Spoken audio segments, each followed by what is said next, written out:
momento esperamos que todos se encuentran bien, especialmente después de esta nevada, ¿verdad? Que pues ya como que se empezó a derretir un poco, gracias a Dios. Vamos a aprovechar el tiempo que tenemos aquí en línea. Esperamos que las personas que están así mismo conectadas con nosotros en este momento reciban así también una bendición y un saludo acá del pastor Héctor Quiñones de la Iglesia Capilla del Jardín en Victoria Gardens, Nueva Jersey. Vamos a hablar un poquito en el día de hoy de lo que hemos estado estudiando en este estudio de 2 años que comenzamos ahora en el 2024 sobre lo que es la palabra de Dios y vamos por el libro de Éxodos. Entonces vamos a hablar un poquito hoy del libro de Éxodos. Vamos así mismo entonces a orar y así comenzamos en este momento. Amado Dios, te agradecemos Padre Jehová, Señor, por la oportunidad que nos das de estar así reunidos en este momento. Te agradecemos, Señor, porque entendemos, Padre, que aunque no pudimos ir en persona, Padre, podemos aún acercarnos hacia ti virtualmente y podemos de igual manera, Señor, sentir tu bendición, sentir tu presencia, Padre, y ser tocados por ti, a pesar del clima, sin importar la condición que estemos ni dónde estemos. Alcánzanos, Señor, en este momento, tócanos, renuévanos y revístenos de tu gloria, Padre. Para la gloria y la honra de tu nombre pedimos estas cosas. Háblanos a través de este estudio en este momento, en el nombre de Jesús. Amén y amén. Así que, hermanos, vamos entonces en este momento así mismo a ver acá en la palabra de Dios. Como les digo, pues les recuerdo a todos, estamos estudiando lo que es el libro de Éxodo. Estuvimos hablando y dando una introducción, ¿verdad?, al libro de Génesis anteriormente. En el día de hoy les quiero recordar a todos, ¿verdad?, que los primeros cinco de la Biblia, perdón, los primeros 5 libros de la Biblia tienen un nombre. Y el nombre que se le da a los primeros 5 de la Biblia es el Pentateuco. Génesis, Éxodo, Levítico, Números, Deuteronomio. Así que se llama Pentateuco. Penta de 5 se refiere a estos 5 libros, ¿verdad? Y em, estos libros, estos libros, 5 libros son atribuidos entonces al escritor, al autor que fue Moisés, y son identificados también en la escritura como lo que es la ley. Y aunque algunas veces han habido personas que han cuestionado, ¿verdad?, la paternidad del autor del libro, algunas veces ha sido cuestionada, ¿verdad?, por diferentes personas o por la sociedad, pero los eruditos conservadores y la arqueología también y los creyentes bíblicos, pues unánimemente aceptan lo que es la paternidad literaria de la Biblia, comenzando con estos 5 libros que ha sido escrita por Moisés. Y esto lo podemos ver, anote por ahí para que luego lo busque. Deuteronomio 31:9, versículos 24 y 26. Y también Hechos, capítulo 7, versículos 37 y 38. Así que comenzamos entonces desde ese punto, ¿verdad? Que el libro de Éxodo pues, fue escrito así mismo por Moisés. Podemos ver también de igual manera que el libro de Éxodos es la continuación de una historia. Éxodo continúa el relato que fue iniciado en Génesis, ¿verdad? Cuando hubo un lapso de por lo menos 3 siglos y medio. Vemos acá, podemos leer rapidito en Génesis 15:13, vamos a buscar. Génesis capítulo 15, versículo 13 dice lo siguiente. Dice, entonces Jehová dijo a Abraham en ese momento, ten por cierto que tu descendencia morará en tierra ajena y será esclava allí y será oprimida 400 años. Entonces, en este relato podemos ver que hay aproximadamente, en base a lo que nos dice aquí, que la descendencia de Abraham estaría morando aproximadamente 400 años, ¿verdad?, en tierra ajena. Entonces, es un poquito difícil, ¿verdad?, que ser un poquito estricto, ¿verdad?, un poquito demasiado dogmático acerca de la cronología de este periodo patriarcal. Pero podemos ver, hermanos, que en este estudio haya sido posiblemente quizás intencionalmente omitido, pues eh, algunos detalles, ¿verdad?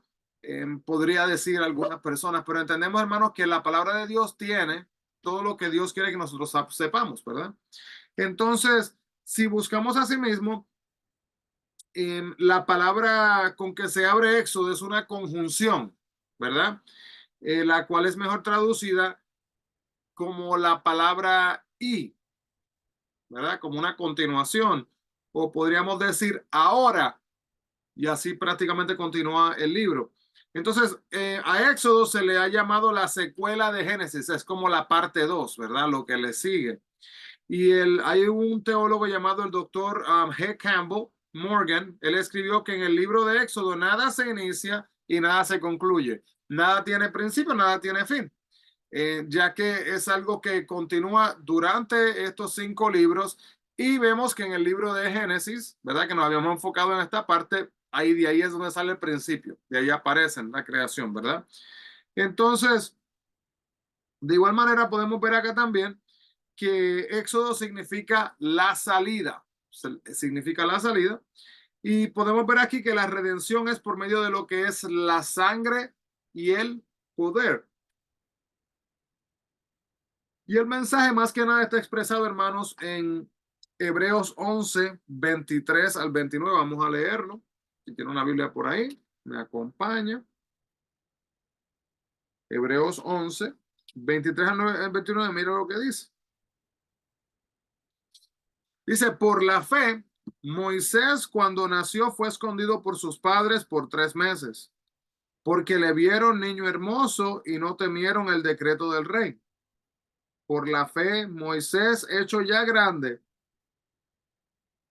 rehusó llamarse hijo de la hija de Faraón, escogiendo antes ser maltratado con el pueblo de Dios que gozar de los deleites temporales del pecado, teniendo por mayores riquezas el vituperio de Cristo que los tesoros de los egipcios, porque tenía puesta la mirada en el galardón.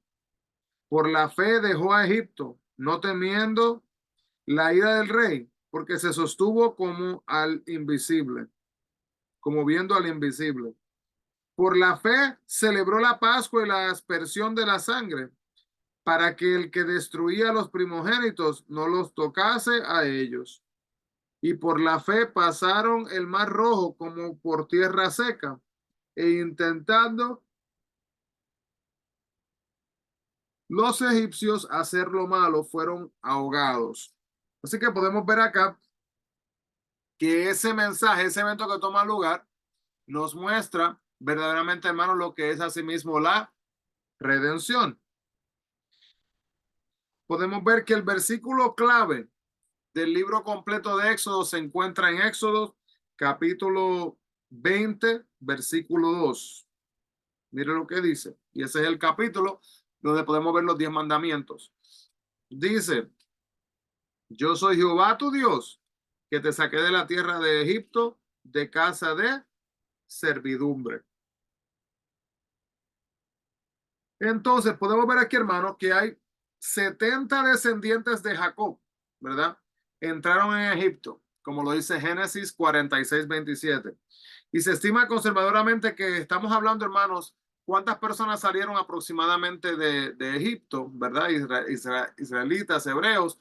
Estamos hablando, hermanos, aproximadamente se estiman 2.1 millón de personas que salieron de Egipto cuando se hace lo que es el éxodo. Aunque no podemos estar seguros de la fecha en esta etapa, se supone que José, ¿verdad? Entró a Egipto bajo lo que son los Ixos o reyes pastores. Esto fue durante las dinastías del siglo XV hasta el siglo XVII aproximadamente, para aquellos que les gusta la historia. Entonces, ellos eran conquistadores semíticos de Mesopotamia y eran lo que se conoce como príncipes beduinos del desierto. Eran los parientes de Abraham, de Isaac y también los parientes de Jacob. Cuando se habla de los beduinos, hermano, eran personas nómadas, ¿verdad? Personas que estaban en un momento en un lado, no tenían una residencia, por decir, estable, que se quedaran ahí por siempre, ¿ok?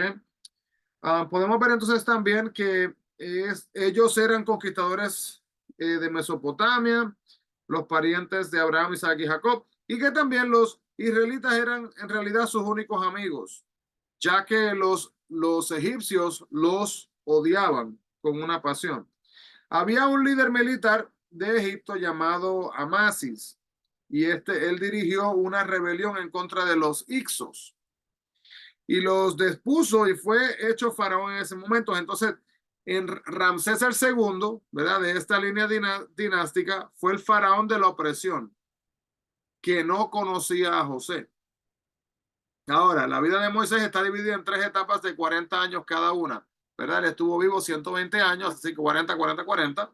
La primera etapa de los primeros 40 años de Moisés, ¿qué sucede? Los pasa en el palacio del faraón en Egipto. Luego los próximos 40 años los pasa en el desierto de Madián y los próximos 40 años los pasa en el desierto como líder de Israel. Y podemos ver entonces acá que por lo visto el entrenamiento que había tomado lugar en Egipto, ¿verdad? En el Templo del Sol, no había preparado a Moisés para seguir a Dios en conducir a Israel fuera de Egipto, porque él había conocido bien a Egipto, ¿verdad? Pero no estaba preparado para lo que era fuera de Egipto. Entonces, ¿qué pasa? Que Dios le da una escuela, y muchas veces esto nos pasa a nosotros y no nos gusta la idea. Y esto quizás no suene lo más bonito, pero hermanos, es una realidad, ¿verdad? En nuestras vidas podemos experimentar y aprender en base a experiencias que pasan en nuestras vidas. Y eso fue lo que pasó con Moisés. Moisés estuvo 40 años en el desierto de Madián y en esos 40 años Dios lo estuvo adiestrando y preparando para mostrarle que él solo no podía liberar a Israel. Y Dios le dio a Moisés lo que diríamos, le dio un DD. ¿Y qué es un DD? Le dio un doctorado del desierto. Él aprendió, ¿verdad? Verdaderamente, hermanos, a conocer, a tener dificultad, ¿verdad? No sé cuántos de ustedes han tenido la oportunidad de haber experimentado ir a un desierto, pero hermanos, es algo interesante. Puede llegar a ser aún incómodo, ¿verdad? Porque si uno llega y usted está ahí, que uno se puede ir rápido, pues ok, no tiene mucho impacto en uno, pero cuando uno empieza a meterse adentro y adentro y adentro y adentro, especialmente hermanos, no hay muchas veces ni sombra para uno esconderse, el sol candente, ¿verdad? Por todos lados. No es como que usted voy a cargar agua, pues empieza a tomar el agua, a tomarse el agua y después se queda sin agua. Y en esos 40 años, hermanos, Moisés verdaderamente aprendió en ese doctorado del desierto, como decimos, él aprendió a depender en Dios. Dice que en Hechos 7:22, dice, y fue enseñado Moisés en toda sabiduría de los egipcios, y era poderoso en sus palabras y las obras. Pero sabemos que tenemos que entender, hermano, que la sabiduría de Egipto no debe de ser tomada tampoco, no debe ser tomada en poco, aún en el día de hoy, porque hermano, en aquellos momentos, ¿verdad? Tenían mucho conocimiento lo que eran los egipcios, ¿verdad? Entonces, de igual manera podemos ver también que la construcción de las pirámides, vamos a ver un poquito de la sabiduría de ellos, ver la construcción de las pirámides que habían hecho, hermanos, la retención de la brillantez de los colores que utilizaban. También se revela la sabiduría que tenían, el conocimiento que tenían ellos en las estructuras que les rodeaban, en las arquitecturas, en lo que era la química y también, disculpen, el hecho de que ellos conocían la distancia hacia el sol. Y había una escritura, ¿verdad? La escritura que fue una ciencia altamente desarrollada entre ellos mismos. Ellos pudieron mejorarla, ¿verdad? A través de las cosas que hicieron en este proceso de estudio. Podemos ver también acá que después de que Dios viene y prepara entonces a Moisés, a sí mismo, para librar a su pueblo, lo envió entonces de nuevo a Egipto después de 40 años de haber estado atravesando por el desierto. Moisés entonces viene en ese momento ya de reunir a los ancianos de Israel y va entonces en este momento a ir delante de Faraón. ¿Y qué va a hacer Faraón? Faraón lo primero que va a hacer es que se va a rehusar a dejar ir al pueblo de Dios. Fue lo primero que iba a hacer, rehusar dejarle ir. Su negación entonces principaría lo que era la contienda entre Dios y los dioses de Egipto, pero tenemos que entender Dios con D mayúscula, dioses con D minúscula. Egipto fue dominado por la idolatría, muchos dioses y muchos señores, eh, verdaderamente que tenían ellos allá en Egipto, hermanos, tenían dioses y señores prácticamente para todo. De los animales, del clima, de la sanidad, de la salud, de la prosperidad, de la comida, del ganado, de todo, hermanos, tenían dioses para todo. Y esto es una cosa que todavía se puede ver en el día de hoy, ¿verdad? Cuántas naciones utilizan la idolatría y aún cuántas familias, cuántas personas viven de la idolatría, hermano. Viven buscando honrar a todas las cosas y a todos estos dioses y no le reconocen y no le abren lugar en sus corazones al único Dios que es nuestro Dios y Padre Celestial. Podemos ver entonces, hermanos, que habían en estos lugares miles de templos y tenían ellos millones de ídolos. Cada vez que veían algo nuevo, prácticamente un ídolo nuevo. Y detrás de la idolatría, ¿quién estaba ahí celebrando, hermanos, y gozándose en eso que estaba pasando en ese momento? Pues estaba ahí mismo gozándose. Podemos ver a Satanás. Satanás estaba disfrutando, hermano, el hecho de que estas personas, ¿verdad? Los egipcios, ellos estaban distrayéndose, estaban enfocándose, en vez de enfocarse en Dios, estaban enfocándose directamente en estos dioses. También había poder en la religión de Egipto y la manera que Janes y Jambres resistieron a Moisés, así que estos también resisten entonces a la verdad. Hombres corruptos de entendimiento, réprobos en cuanto a la fe también. Podemos mirar aquí en segunda de Timoteo 3:8. Vamos a mirar un segundito acá. Si alguien lo tiene de los que están acá conmigo, pueden con toda libertad. Si algún comentario, pregunta, por favor, déjenme saber. Segunda de Timoteo 3:8 dice lo siguiente.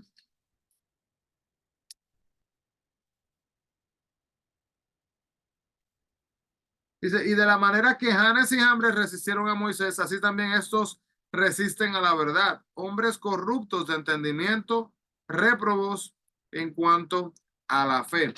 Entonces, vemos acá que el faraón se le preguntó quién es Jehová, ya que nunca había oído hablar de Jehová. Entonces, cuando el faraón viene y le pregunta que quién es Jehová, eh, viene entonces ahora y le dice, le responde Faraón, ¿y quién es Jehová para que yo oiga su voz y deje ir a Israel? Como que retante, ¿verdad? De quién era este Dios. Yo no conozco a Jehová, ni tampoco dejaré ir a Israel, dice en Éxodo 5:2. Entonces, en ese momento, Dios se presentó y Faraón conoció a Dios. Y Dios entonces lo reconoció, Dios, ¿verdad? Sabiendo quién era el faraón, pero el faraón entonces en este momento viene y reconoce quién era Dios en ese momento. Saludos, Maribel. Eh, Podemos ver entonces acá también que cuando lo reconoce así como Dios, Faraón envió a llamar entonces a Moisés y mandó a llamar también a sí mismo a Aarón y le dijo, he pecado esta vez, Jehová es justo y yo y mi pueblo impíos. Bien curioso lo que dice aquí el faraón en Éxodo capítulo 9:27. Déjenme acá, ya miro 9:27. Dice, entonces Faraón envió a llamar a Moisés y Aarón y les dijo, he pecado esta vez, Jehová es justo y yo y mi pueblo impíos. Entonces, cuando dice esta frase, luego, más adelante, Faraón luego se apresuró a Moisés y dijo, he pecado contra Jehová vuestro Dios y contra vosotros en Éxodo capítulo 10:16. Pero ¿qué estaba pasando, hermano? Si vemos el principio de la historia, ¿verdad?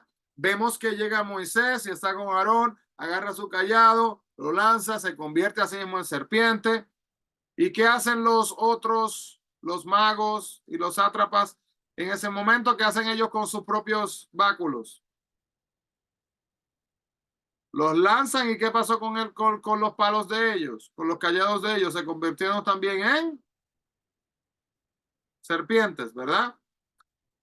Y luego viene entonces la serpiente de Moisés y se tragó a sí mismo a las otras.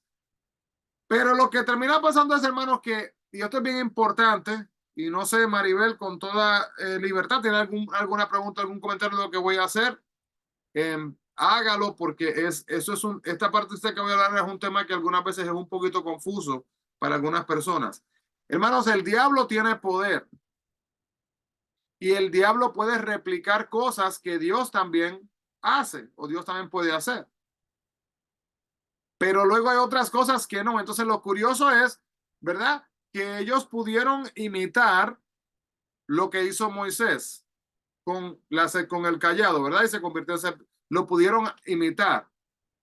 Pero qué curioso que cuando Moisés fue y Dios utilizó a Moisés como instrumento para convertir, para cambiar, tornar el agua por sangre, ¿por qué no vinieron ellos y resolvieron eso ahí con un truco mágico?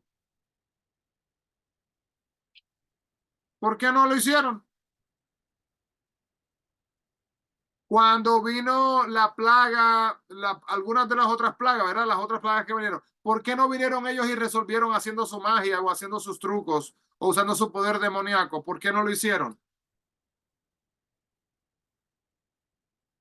Es una cosa, hermanos, que nos ayuda esta historia a poder recordar y a poder reflexionar en el hecho de que Dios obra en su momento, ¿verdad? Con su plan y su propósito especial, pero lo hace a la manera que Él quiere y demostrando su poder, su omnipotencia. Hermanos, el enemigo tiene poder, pero el poder que el enemigo tiene no se compara en nada, en nada, en nada, en nada con el poder de Dios, número uno. Y número dos, que aunque tenga poder, es tan lejos de ser igual al poder de Dios que, hermanos, no pudo igualar ni sanar ni restablecer o restaurar la salud, ¿verdad? Del mismo faraón, del primogénito del faraón, sino que se murió. Y cuando quedó muerto, hermanos, no pudo venir nadie para restaurar la salud de ese niño, para nada. Entonces, decía yo hace unos minutos que es un tema que algunas veces confunde a la gente le voy a decir exactamente por qué. Por el simple hecho, hermanos, de que hay veces que la gente a veces que le atribuyen al enemigo cosas que no tienen nada que ver con el enemigo. Eventos, catástrofes, fallas, que no tienen nada que ver con el enemigo. Entonces tenemos que poder verdaderamente reflexionar en esto. Entonces, una pregunta que no sé si la ha pensado, pero podemos ver acá y luego vamos a ver si nos da tiempo en el día de hoy de comenzar a llegar hasta lo que es el tabernáculo un poquito más. Eh, ¿Por qué las plagas? Ahora sí, presten mucha atención.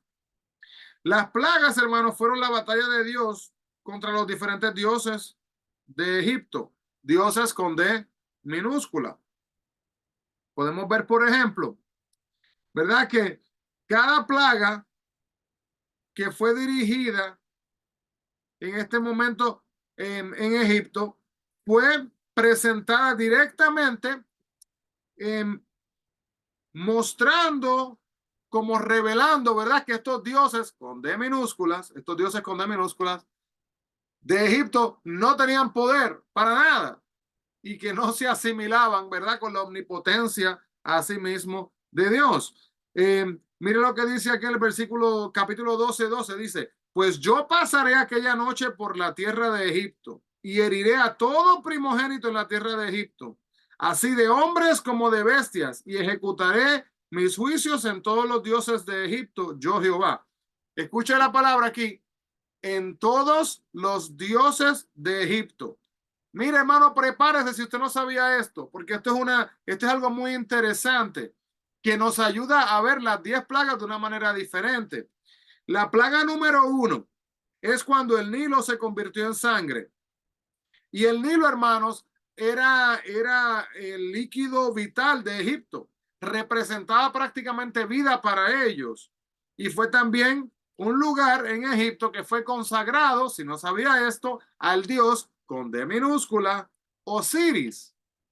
Así que en este momento, cuando el agua del Nilo es atacada, es literalmente como un confrontamiento cara a cara con este dios, entre comillas, de minúscula, Osiris. Plaga número 2, las ranas. Pues hermanos, había una diosa con D minúscula que se llama Eka. Eka era la diosa que tenía una cabeza de rana. Y fue una ofensa contra la diosa matar las ranas. Mire esto. Número 3, tenemos la plaga de los piojos. Pues esta plaga de los piojos, había un dios con D minúscula que se llamaba Heb. Y Heb era el dios de la tierra, con D minúscula. Todos estos son dioses egipcios. Número 4, las moscas, en algunas traducciones o versiones le dicen escarabajos, eran sagrados a Ra. ¿Y quién es Ra? R-A. El dios Sol, a Ra Amón y a Kepara. Escarabajos de oro han sido hallados en las tumbas, ya que eran dioses egipcios de igual manera. Tenemos acá también la plaga en el ganado. En Egipto era una tierra de solatría. Ellos adoraban a los animales. Y si no sabía esto, hermanos, otro dios era Apis. Era el buey negro que fue también asimismo adorado. Bueyes momificados han sido hallados también en una pirámide cerca de Memphis. Y hay una nota de humor que Dios ahí introduce en ese momento. Imagínense, hermanos, los egipcios adorando a un buey enfermo. Mire eso. Número 6, plaga número 6, las úlceras. Pues los sacerdotes estaban impuros y no podían servir en sus templos con úlceras en sus cuerpos. Entonces ahora mismo les impide, ¿verdad?, estas adoraciones a estos dioses. Número 7, el granizo. Pues el granizo en Egipto, hermano, es una tierra de muy poca lluvia, y lo que es en el Cairo, la precipitación es menos de 1 pulgada al año. Entonces había una cosa que se llamaba Isis. Isis era la diosa de minúscula del aire. Y ahí también está. Número 8, las langostas son un juicio de Dios. Y podemos ver entonces, si usted puede comparar en el libro de Joel y en el libro de Apocalipsis, va a ver que hay langostas en ambos. Y esto lo que muestran, hermanos, es la justicia de Dios. Número 9, las tinieblas. Las tinieblas, vemos acá que los egipcios adoraban al sol. Y cuando estaban adorando al sol, estaban adorando a un dios de D minúscula que se llamaba el dios Ra. Y el número 10, la muerte de los primogénitos. Pues los primogénitos en Egipto fueron apartados para el servicio de los dioses. Así que, hermanos, desde que nacían, ya estos niños le iban a servir a sí mismos a estos dioses con D minúscula. Pero entonces vemos acá que Dios mismo se quiso revelar a su pueblo que él tenía el poder para librarlos. Entonces, ¿qué significa cuando Dios dice esta frase bien importante que algunas veces muchas personas preguntan, cuando dice que Dios endureció el corazón de Faraón? Vamos a mirar aquí en Éxodo capítulo 4, 21. Miremos lo que dice aquí. Éxodo capítulo 4. Dice, y dijo Jehová a Moisés, cuando hayas vuelto a Egipto, mira que hagas delante de Faraón todas las maravillas que he puesto en tu mano. Pero yo endureceré su corazón de modo que no dejará ir al pueblo. Entonces, hermanos, miremos también el capítulo 7:3 para que veamos la progresión. Éxodo capítulo 7, versículo 3 dice, yo endureceré el corazón de Faraón y multiplicaré en la tierra de Egipto mis señales y mis maravillas. Y luego el capítulo 14:4, vamos a ver lo que nos dice la Biblia. 14:4 dice, y yo endureceré el corazón de Faraón para que lo siga y seré glorificado en Faraón y en todo su ejército y sabrán los egipcios que yo soy Jehová y ellos lo hicieron así. Y miramos acá una comparación, no comparación, un contraste, ¿verdad? Entre lo que dice lo que acabamos de leer y Romanos capítulo 9 del 17 al 24. Miremos acá. Dice lo siguiente. Dice, porque la escritura dice a Faraón, para esto mismo te he levantado, para mostrar en ti mi poder y para que mi nombre sea anunciado por toda la tierra. De manera que de quien quiere, tiene misericordia, y al que quiere endurecer, endurece. Pero ¿por qué me dirás? ¿Por qué? Pues, inculpa, ¿por qué? ¿Quién ha resistido su voluntad? Mas antes, hombre, ¿quién eres tú para que alterques con Dios? Diré el vaso de barro al que lo formó, ¿por qué me has hecho así? ¿O no tiene potestad el alfarero sobre el barro para hacer de la misma masa un barro para honra y otro para deshonra? ¿Y qué? Si Dios, queriendo mostrar su ira y hacer notorio su poder, soportó con mucha paciencia los vasos de ira preparados para destrucción, y para hacer notorias las riquezas de su gloria las mostró, para con los vasos de misericordia que él preparó de antemano para gloria, a los cuales también ha llamado, esto es, a nosotros, no solo de los judíos, sino también de los gentiles. Entonces podemos ver, hermanos, aquí que cuando dice la palabra de Dios, el hecho de que el faraón, de que Dios endureció el corazón del faraón, la palabra endurecer, ¿verdad? Nos lleva a pensar en lo que es el sentido de como torcer con una soga. La sugerencia entonces viene siendo la siguiente, lo que se está refiriendo a esto. La sugerencia es que Dios llevó a Faraón a corte e hizo revelarle lo que estaba en su corazón. Y no le fue permitido encubrirlo y tuvo que revelar su verdadera intención y pensamiento. En otras palabras, hay personas que he escuchado decir, no, pero eso fue injusto porque Faraón no tuvo una opción. Incorrecto, hermanos. Faraón tuvo una opción. Faraón decidió caminar en este camino de maldad. Faraón decidió enfocarse en no permitir que Dios obrara como él lo quería hacer. Faraón se enfocó dentro de su propio egocentrismo, dentro de su propio yo, de él satisfacer los deseos y las necesidades que él pensaba que eran importantes en esta nación egipcia para que pudiera funcionar como estaba funcionando. Así que cualquier comentario, hermanos, pueden ponerlo en las redes sociales o me dejan saber acá si tienen alguna pregunta. Pero quiero, es bien importante que entendamos ese punto, porque, hermanos, yo he escuchado a gente hacer esta pregunta. Bueno, pastor, pero ¿y si yo peco y Dios me da la espalda y no me perdona más? Eso no lo dice la Biblia, hermanos, eso no funciona así. ¿Verdad? Nosotros cuando fallemos en nuestra vida, en nuestro andar con Cristo, ¿verdad? Tenemos acceso a Él a través de la gracia, pero no quita esto, hermanos, ¿verdad? Lo que es, lo que es el que nosotros tengamos que venir arrepentidos delante de Él, buscándole y permitirles que verdaderamente nos perdonen. Entonces, en base a este proceso de redención, de perdón, de aceptación de nuestros pecados, tenemos de igual manera que entender, ¿verdad? Que lo que sí no se puede hacer, hermanos, ¿verdad? Que esto es algo que ha causado un poquito de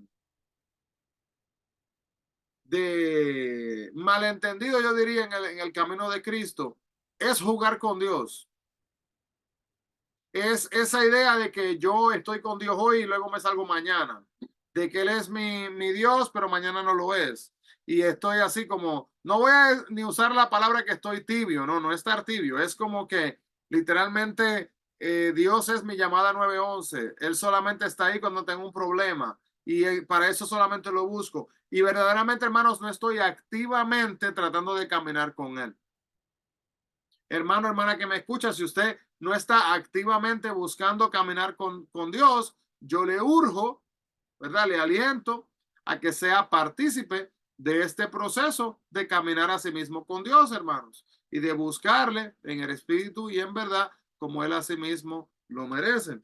Entonces, ya hablando de este tema que estamos mirando acá, viendo el hecho de que las plagas fueron escogidas a propósito para retar estos dioses egipcios. El corazón del faraón es endurecido porque el faraón había decidido dentro de su ser que ya no le importaba para nada el tratar de entender y de aceptar a Dios en su vida. ¿Qué camino diferente, hermano, si el faraón hubiera tomado una decisión diferente? ¿Qué final diferente hubieran tenido todas estas carrozas y todos estos egipcios, ¿verdad? Que murieron ahogados a sí mismos en el mar. Luego entonces pasamos a otra porción del libro de Éxodo, cuando se habla de lo que es la Pascua. Y la Pascua entonces se enfoca en lo que es la fiesta religiosa, que es la fiesta más antigua, hermanos, celebrada en Israel. Y se manifiesta lo que es la redención, ¿verdad? Con sangre y con poder. Entonces, esta fue la gracia de Dios que les fue descrita en la manera. Dice Éxodo 19:4 lo siguiente: vosotros visteis lo que hice a los egipcios y cómo os tomé sobre alas de águilas y os he traído a mí. Dios quería, hermanos, entonces revelarle a su pueblo que Él tenía el poder para liberarlo, que Él tenía el poder para guiarlo. Dios quiere que usted y yo sepamos, hermanos, que no importa qué dificultad usted está pasando en el día de hoy, que no importa cuán grande es el problema, cuán grande es la enfermedad, que no importa lo que han dicho los doctores, que no importa lo que estén diciendo los empleadores de su trabajo, que no importa cómo usted se esté sintiendo, hermanos, Dios tiene el poder para resolverlo todo. Pero Él tiene el poder y el deseo de hacerlo a su voluntad y entendiendo, hermanos, que a la larga y a la postre el enfoque tiene que ser en Cristo y no en usted ni en mi persona. Que nuestras vidas deben de ser, hermanos, ejemplos de testimonio de lo que Dios puede hacer en nuestras vidas. Amén. Entonces, vemos acá también que luego es instituida lo que es la ley con el permiso de ellos, ¿verdad? Y entonces se muestran lo que son los 10 mandamientos, que es un segmento de lo que es la ley mosaica. Y la legislación que ordenó la vida social con relación a los 10 mandamientos, pues fue dada con el resto del Pentateuco. Podemos ver, hermanos, también que los 10 mandamientos son divididos en 4 y 6. Los primeros 4 mandamientos están conectados en lo que es la relación entre Dios y nosotros. Dios y nosotros como seres humanos. Y los próximos 6 están conectados directamente con nuestra relación con nuestros prójimos. Así que eso es bien importante. El gran énfasis entonces luego se pone sobre lo que es la construcción del tabernáculo y a su servicio. Y ahí se enfoca entonces en lo que es mostrar el tabernáculo y cómo se le servía entonces a Dios a través del tabernáculo. Y este tabernáculo, ¿verdad? Era el sistema oficial que utilizaban en ese momento, como había dicho Dios, ¿verdad? Que era lo que él hace mismo quería de ellos. Y déjenme aquí, le voy a compartir un poquito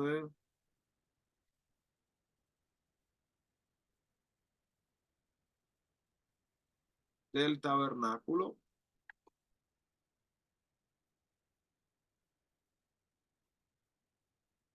Tenemos acá en el Antiguo Testamento, primero que nada, lo que es el tabernáculo. Hermano, no nos va a dar tiempo, no nos va a dar tiempo para, para que nos metamos de lleno en esto, pero por favor, la semana que viene, próximo martes, únanse, hermano, porque vamos a meternos un poquito más de lleno en, lo que es el tabernáculo. Saludos a nuestro hermano Edgar, que Dios le bendiga, a nuestro hermano Ángel y a Lucy y a tenemos aquí a nuestro hermano Ameri Rican. También, como está aquí escrito, Dios le bendiga a nuestra hermana Abigail.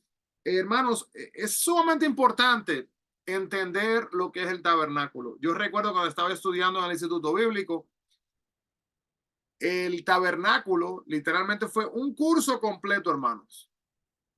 Se hizo una clase completa de lo que es el estudio del tabernáculo. Y solamente lo voy a mirar acá para que a mostrar un poquito aquí para que usted pueda ver.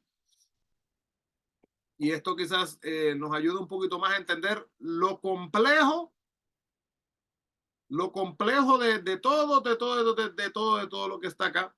Pero primero que nada tenemos entonces acá, comenzamos con lo que es el sacerdote. Si usted mira aquí, y esto lo discutimos más en detalle la próxima semana, pero quiero que sea mostrarle para quizás que le dé un poquito de cosquillitas de hambre espiritual, ¿verdad?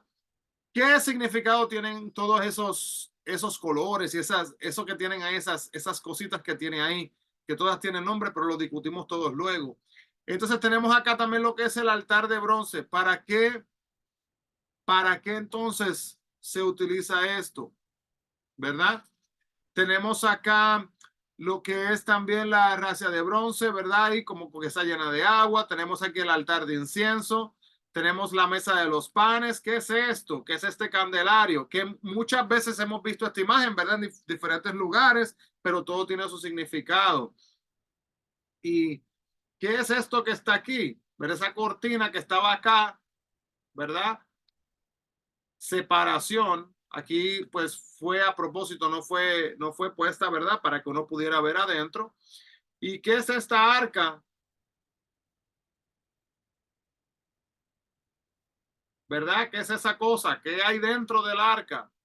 Vemos acá también la misma muralla. Vemos acá también cuántas estacas. Hermano, todo fue diseñado.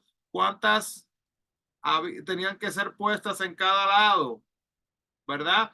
En dónde estaban las diferentes tribus, ¿verdad? Estaban las 12 tribus, dónde estaban cada una ellos, dónde estaban asignadas, dónde se supone que estuvieran, dónde está lo que es el sacerdocio, dónde está lo que es el lavacro, dónde está la preparación de lo que son los sacrificios, cómo se hacían, quién podía entrar, quién no podía entrar, qué pasaba si no estaba la persona en buen caminar o andar con Dios, qué pasaba si la persona estaba en pecado, qué pasaba si el sacerdote estaba mal delante de Dios y moría dentro del tabernáculo, quién se atrevía a entrar ahí adentro a sacarlo, ¿verdad?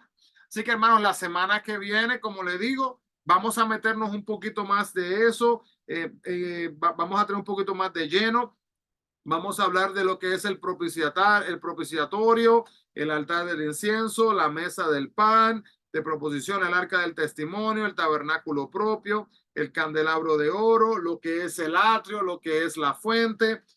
lo que es el altar de bronce. Hermanos, ¿qué lugar era cuál? ¿Dónde estaba lo que es el este, verdad? Y el norte, y lo que es el oeste, y lo que es acá también el sur. Y no solo eso, cuando era establecido el tabernáculo, ¿verdad?